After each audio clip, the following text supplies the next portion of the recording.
வணக்கம்.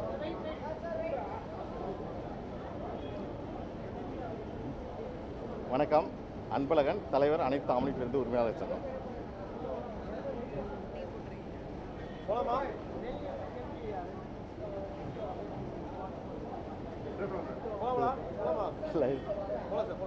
வணக்கம். அன்பழகன், அனைத்து ஆம்னி பேருந்து உரிமையாளர் சங்கம். நாங்கள் இந்த புது அரசு வந்ததுலேருந்து முக்கியமான கோரிக்கையை வந்து கோயம்பேடு பேருந்து நிலையத்தில் வந்து ஆசியாவிலேயே பெரிய பேருந்து கோயம்பேடு பேருந்து நிலையத்தை வந்து மறுபடியும் பயணிகள் நலன் கருதி திறக்கணுங்கிறத மாண்புமிகு தமிழக முதல்வருக்கு வந்து கோரிக்கை வச்சுருக்கான்.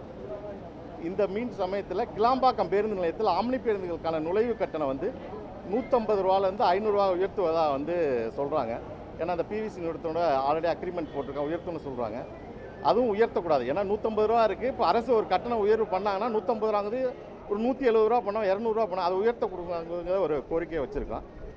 அப்புறம் வந்து கிட்டத்தட்ட நம்ம போக்குவரத்து துறையில் எல்லாரும் தெரிஞ்சது தான்.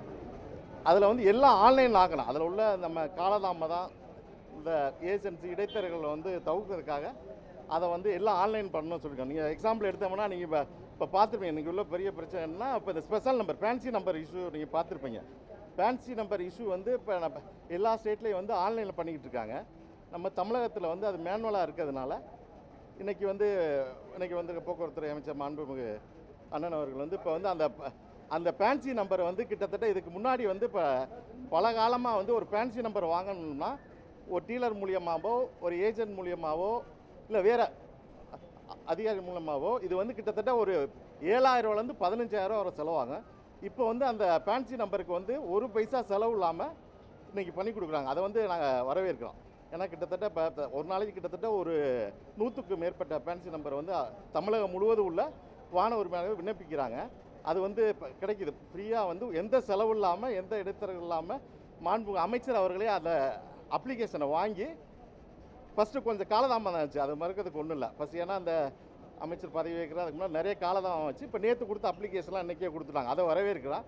அதே போல் வந்து எல்லா ஆன்லைன் சர்வீஸ்களும் இப்போ நம்ம எல்லாருமே வந்து இப்போ வாகன 2 வீலர்லேருந்து கார்லேருந்து வாகனங்கள் பயன்படுத்துகிறோம். எல்லா சர்வீஸும் வந்து ஆன்லைனில் பண்ணணும். ஆன்லைனில் பண்ணாவே இன்றைக்கி உள்ள புதிய அரசு எதிர்பார்க்குற லஞ்ச லாவணியம் குறைஞ்சிரும், எல்லாம் ஸ்பீடாக நடக்கும். அது மாதிரி கோரிக்கை தான் வச்சுருக்கோம். முக்கியமான கோரிக்கையாக சென்னை மக்களுடைய 1 கோடி பயணிகளுடைய கோரிக்கையாக கோயம்பேடு பேருந்து நிலையத்தை உடனடியாக வந்து திறக்கணும். இதுதான் முக்கியமான கோரிக்கை. ஏன்னா அந்த பேருந்து நிலையம் இன்றைக்கி வந்து எதுவும் பயன்படுத்தாமல் இருக்குது. கிட்டத்தட்ட ஒரு பேருந்தில் போக வேண்டிய பயணிகள் 40 கார்லேயோ ஒரு 20 ஆட்டோவில் அது மாதிரி போகிறாங்க. அதை வந்து திறந்து விடணும். அதான் முக்கியமான கோரிக்கையாக வச்சு. நடைமுறை சொன்னீங்க சார், அது அரசுக்கு வருவாய் தரக்கூடிய ஒன்றில் அது இலவசமாக கொடுக்குறது அரசுக்கு வருவாய் இல்லை, விண்ணப்பம் தான். அது ஃபேன்சி நம்பர் கூட விண்ணப்பம். ஒரு ஃபேன்சி நம்பர் வாங்கினா நம்பருக்கு ஏற்ற மாதிரி 40,000 ரூபாலேருந்து 2 லட்சம் வரை நம்ம அரசுக்கு வருவாய் வருது. இது வந்து இதுக்கு முன்னாடி வந்து உங்களுக்கு தெரியும், எல்லாம் தெரிஞ்சது. அது புதுசாக மறைக்கிறதுக்கு ஒன்றும் இல்லை. அதுக்கு வந்து நம்ம 7,000 ரூபாலேருந்து 15,000 வரை செலவாச்சு. இன்றைக்கி வந்து புது அரசு வந்தது ஒரு மாதத்தில் அது ஃப்ரீயாக கிடைக்கிது. நாங்களே ஒரு 20 உரிமையாளருக்கு மேலே அந்த நம்பரை வாங்கிட்டோம். ஃபஸ்ட்டில் கொஞ்சம் காலதாமதம் இருந்துச்சு. இப்போ வந்து அது எந்த செலவு இல்லாமல் ஒரு பைசா நீங்கள் இப்போ 10,000 15,000 செலவு வரும்போது நீங்கள் ஃப்ரீயாக கிடைக்கும், வரவேற்கணும்.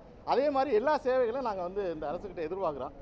மாண்பு முதல்வர்களுக்கும் போக்குவரத்து அமைச்சருக்கும் இந்த கோரிக்கை வைக்கிறோம். தொழில் இப்போ ஒப்பந்ததாரர்கள் பேட்டியெல்லாம் பார்த்தோம் சார். புதிய அரசு அமைந்ததுக்கு பிறகு வெளிப்படைத்தன்மை இருக்குது, இந்த 20% 30% கமிஷன் இல்லாமல் இருக்குங்கிறாங்க. நீங்கள் நெடுங்காலமாக அந்த போக்குவரத்து துறையில் இருக்கக்கூடியவர், போக்குவரத்து துறையிலே இந்த ஆட்சி வந்ததுக்கப்புறம் இந்த மறைமுகமான பணம் வாங்கக்கூடிய நடைமுறைகள் குறைஞ்சிருக்குதா? வரவேற்கக்கூடிய வகையில் போக்குவரத்து துறை செயல்பாடு இருக்குதா? கண்டிப்பாக சார். இந்த ஸ்பெஷல் நம்பர் பார்த்துருக்கேன். அப்புறம் எங்களுக்கு பர்மிட் வாங்குற நிறைய அந்த ஸ்பெஷல் நம்பர் நடைமுறையே ஒரு சாம்பிள் நமக்கு. இது வந்து ஒரு செலவு இல்லாமல் கிடைக்கணும் சாம்பிள். அதே மாதிரி ஆம்னி பேருந்து பர்மிட்டாக இருந்தாலும் சரி எல்லாம் குறைஞ்சிக்கிட்டு வரும்னு எதிர்பார்க்குறோம். சில நடைமுறைகள் வந்து மாறிடுச்சு. இது நல்ல வரவேற்பாக நாங்கள் பார்க்குறோம். இந்த புதிய ஆட்சி வந்து போக்குவரத்துறைக்கு நல்ல லஞ்ச லாவணி இல்லாமல் விரைவாக நடக்கிறதுக்கு, ஒரு சைடு செலவு ஒரு சைடு விரைவாக நடக்குது, வெளிப்படைத்தன்மையாக நடக்கும்னு எதிர்பார்க்குறோம். அதுக்கான முயற்சியாக வந்து அரசுக்கிட்ட நிறைய கோரிக்கை வச்சு எல்லாம் ஆன்லைன் பண்ணிட்டாலும் இந்த பிரச்சனை முடிஞ்சிரும்னு எதிர்பார்க்குறேன்.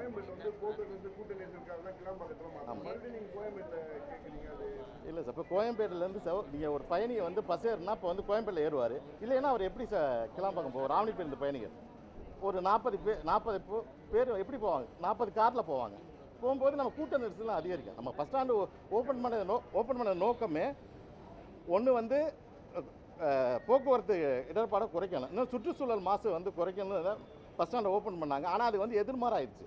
இப்போ ஒரு பஸ்ஸில் போக வேண்டியவங்க 40 கார்லேயோ இல்லை வாடகை ஒப்பந்த ஊதியில் போகிறதுனால கூடுதலாக தான் நமக்கு வந்து போக்குவரத்து நெரிசல் ஆகிருக்கு. அமைச்சர் என்ன சொன்னார் அதுக்கு ஏதாவது கோரிக்கை? இல்லை எல்லாரும் அவங்க எல்லாத்தையும் கோரிக்கை வச்சுருக்கோம். எல்லாருமே புதுசாக இப்போ தான் வந்திருக்காங்க. நாங்கள் யாரும் எங்களுடைய என்னென்ன பிரச்சனை எல்லாம் கோரிக்கை வச்சுருக்கோம், பரிசீலனை பண்ணுறோன்னு சொல்லியிருக்காங்க. வெளி மாநிலங்களுக்கு போகிற ஆம்னி பேருந்து ஒரு 3 மாதத்துக்கு முன்னாடி பிரச்சனை எல்லாம் வந்துச்சு, அது இப்போ சரியாயிடுச்சா சார்? சரியாச்சு. வெளிமாநிலம் போகிற ஒன்று கிட்டத்தட்ட நம்ம தமிழகத்தில் வந்து கிட்டத்தட்ட 5800 ஆம்னி பேருந்து தமிழக பதிவு பெற்றது, 800 ஆம்னி பேருந்து வெளிமாநிலம் பதிவு பெற்றது. அந்த வெளிமாநிலம் உள்ள வாகனங்களுக்கு வந்து நம்ம ஆல் இண்டியா பர்மிட் சாலை வரி கட்டினாலும் தமிழகத்தின் கட்டண ஒரு நடைமுறை இருந்தது. இப்போ அது வந்து வாங்குறது கிடையாது. இப்போ அதனால் நம்ம மாநில வாகனங்களுக்கு வெளி மாநிலத்தையும் வாங்குறது கிடையாது. அரசு நல்ல முறையில் செயல்படுன்னு சொன்னீங்க. ஆனால் வார விடுமுறை நாட்களில் இந்த பொங்கல் தீபாவளி நாட்களில் வந்து ஆம்னி பேருந்துடைய கட்டணம் வந்து ரொம்ப அதிகரிக்குது அப்படின்னு. இல்லை சார், ஆம்னி பேருந்தில் பொறுத்தவரை சார் நீங்கள் 2023 அன்னைக்கு ஒரு கட்டணம் அதிகபட்ச கட்டணம் ஃபிக்ஸ் பண்ணேன். அதுக்கப்புறம் இன்றைக்கி டீசல் ரேட் வந்து 21 ரூபா கிட்ட இன்க்ரீஸ் ஆயிருக்கு. அதுக்கப்புறம் எந்த கட்டணம் இன்றைக்கி நீங்கள் பாருங்கள், சென்னை டு மதுரை வந்து அரசு பேருந்தில் கட்டணம் வந்து சென்னை டு மதுரை வந்து 780 நினைக்கிறேன். ஆம்னி பேருந்து 500 ரூபாய் கிடைக்கிது. அந்த அதிகபட்ச கட்டணம் வந்து கிட்டத்தட்ட 365 நாள் 30 நாள் உள்ள பிரச்சனை. அதுக்கு முக்கியமான காரணம் ஆம்னி பேருந்துக்குன்னு தனி பர்மிட் கிடையாது, கட்டண நிர்ணயம் கிடையாது. அதை வந்து ஏற்கனவே நிறைய கோரிக்கை வச்சுருக்கான் மத்திய போக்குவரத்து அமைச்சருக்கு. ஆம்னி பேருந்துகளுக்குன்னு கிட்டத்தட்ட தனி பர்மிட் கொடுக்கணும்னு சொல்லியிருக்கேன். அப்போ தான் அந்த கட்டண நிர்ணயத்தை பண்ண முடியும். உயர்நீதிமன்றத்தில் வழக்கு ஒன்று நிலுவையில் இருக்குது, கட்டண நிர்ணயம் சம்மந்தமாக வழக்கு நிலுவையில் இருக்குது. அதனால் அது கட்டண நிர்ணயங்கிறது எங்களுக்கும் அந்த கோரிக்கை தான் வச்சுருக்கேன். ஏன்னா இப்போ எங்களுக்கு வந்து இவ்வளவு கஷ்டப்பட்டு 35 நாளில் கெட்ட பேர் வாங்குறது அரசுக்கும் கெட்ட பேர், ஆவணி பேருந்து உரிமையாளரும் கெட்ட பேர். அதை நிர்ணயம் பண்ணுறதுல நாங்களும் இருக்க அந்த அரசோட கூடுதலை ஒர்க் பண்ணி அந்த கட்டண நிர்ணயங்கிற பண்ண வாய்ப்புகள் இருக்குது, முயற்சி பண்ணும்.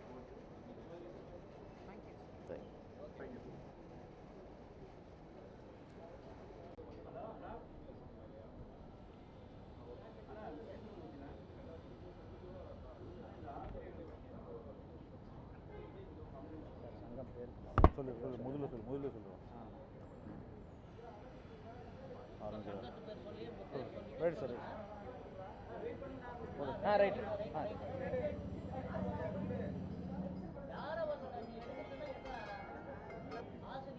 சார் பேட்டி கொடுத்தோம் இருங்க சார். போலாம் சார்.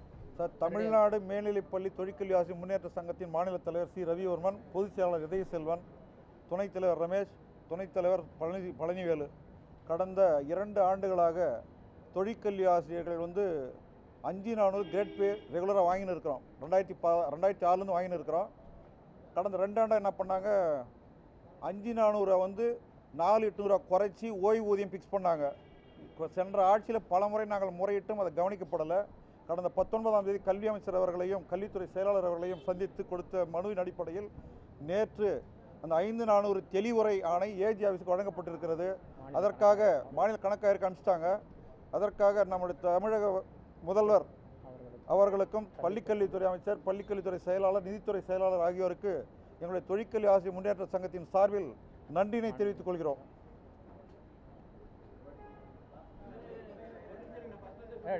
ரைட்.